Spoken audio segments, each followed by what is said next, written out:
with coverage you can count on. This is the Erie News NOWCAST. Good evening, I'm Kristen Allen. Thanks for joining us for tonight's edition of the Erie News NOWCAST. New tonight, healthcare workers at a local nursing home are on strike. They say their pay was cut suddenly with no explanation. Workers say it's their differential shift pay that they've lost. Now that's essentially an added bonus workers have always gotten for working second and third shift, weekends and holidays. So on top of their pay rate, people who worked those shifts got an extra $1 to $2 an hour. But when they got their paycheck last week, that pay was completely gone. Workers say they've tried to get an explanation from management and Twinbrook's new owner, and they've yet to hear anything back. They say until they get that shift pay back that they'll be striking, and at a time when healthcare facilities are short-staffed anyways, and they're trying to provide for their families this Christmas. They say this pay cut is a huge slap in the face. We had been getting the shift differential.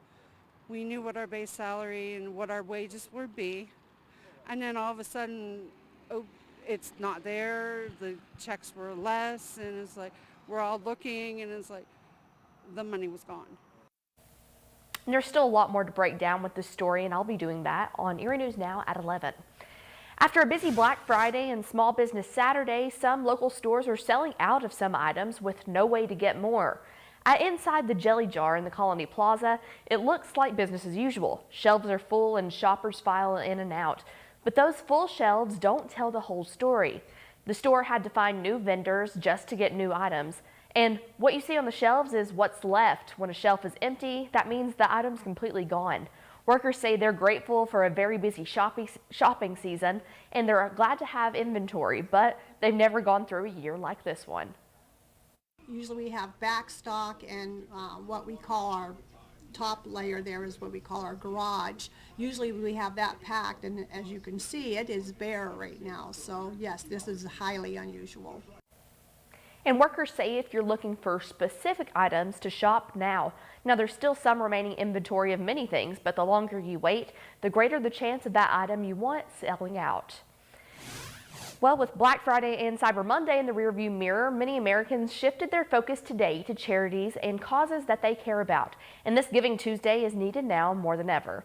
More than 34 million people participated in Giving Tuesday last year by volunteering, donating goods and clothes, or supporting local and national organizations. Now, many local nonprofits are hoping donations will be just as large this giving season because during the pandemic, many have had to increase the amount of people in need they serve. But experts are concerned that this year might be more challenging for nonprofits. This year, supply chain problems and rising inflation have led to higher prices for staples like groceries, gas, and housing, making charitable giving difficult for some, which could make it more difficult for families and companies to donate. Here in Erie, Giving Tuesday helps our local organizations like the Salvation Army, Second Harvest Food Bank, and Catholic Charities. The national initiative I Give Catholic is celebrated on the same day as Giving Tuesday, and our local Catholic organizations are trying to raise money, especially coming off of the pandemic. Church communities got people through the pandemic in many ways. You know, there's a lot of outreach from the parishes when people were not able to go into their churches, and I know a lot of the ministries that reach out to the people in need were especially busy and active during the pandemic. Lewis says to donate, just go on to igivecatholic.org and search for the parish you want to support. A new shelter in Erie will help women and children facing homelessness. The Mercy Center for Women is in progress of transforming the former Holy Rosary School at East 28th and Pennsylvania Avenue into a new shelter. Once it's complete, the Mercy Center for Women will be able to double the amount of families it currently helps. For months, crews have been busy transforming the old classrooms inside the 39,000 square foot building into 13 two-bedroom apartments for women and children. For the past 27 years, the nonprofit has helped women who are dealing with domestic abuse or addiction. Once complete, the new apartments will house 34 family members.